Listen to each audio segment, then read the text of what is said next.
پاکستان کی عوام کا 190 ملین پاؤنڈ جو کہ 60 ارب روپیہ کا ڈاکہ ڈال کر چلا گیا، اور ایک طرف نواز شریف کے اوپر 3 دفعہ کے منتخب وزیر اعظم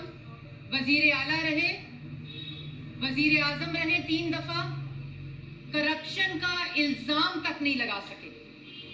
بیٹے کی نجی کمپنی سے تنخواہ نہ لینے کا الزام ہے، کرپشن کا الزام نہیں ہے۔ نواز شریف صاحب کو پینما کے اوپر اپنی کرسی سے ہٹایا نہیں گیا تھا، اپنے بیٹے کی کمپنی جو کہ 2001 میں اور 2005 میں رجسٹر ہوئی، جب نواز شریف صاحب پبلک آفس ہولڈر نہیں تھے اور ملک میں ڈکٹیٹرشپ تھی، مشرف صاحب کا دور تھا، اس وقت وہ کمپنی ہل میٹل جو تھی وہ رجسٹر ہوئی، اور الزام کیا ہے کہ اس کمپنی سے میاں نواز شریف صاحب نے تنخواہ نہیں لی جو وہ لے سکتے تھے۔ وہ کمپنی جہاں سے پیسے میاں صاحب کے پاس آئے تو وہ بھی بینکنگ ٹرانزیکشن سے آئے، وہ بھی ایسٹس میں ڈکلیئر ہوئے، اپنی جو انکم ٹیکس کی ڈیکلیریشن تھی حسین نواز نے بھی ڈکلیئر کی اور میاں صاحب نے بھی ڈکلیئر کی، اور بینکنگ چینل سے آئے۔ اور یہاں بند لفافے میں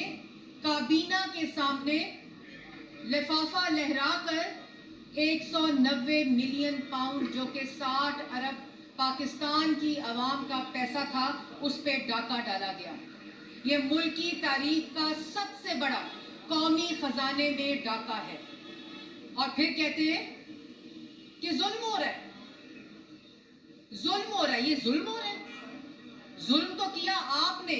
پاکستان کی عوام کے پیسے پہ ڈاکہ ڈال کے، جس سے ہسپتال بن سکتے تھے، جس سے اسکول بن سکتے تھے، جس سے غریب عوام کو ریلیف مل سکتا تھا،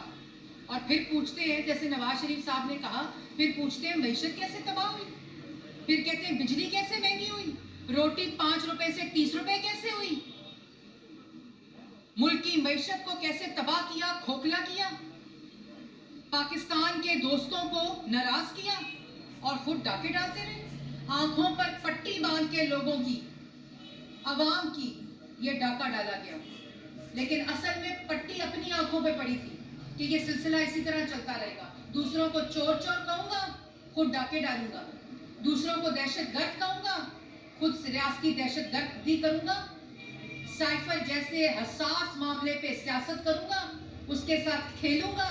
تو میں اسپاٹ فری ہوگا، مجھ سے حساب نہیں مانگا جائے گا، مجھ سے کسی قسم کا جواب نہیں مانگا جائے گا۔ ایسے کیسے ہو سکتا ہے؟ اگر آپ نے ریاستی دہشت گردی کی ہے تو آپ کو اس کا جواب دینا پڑے گا،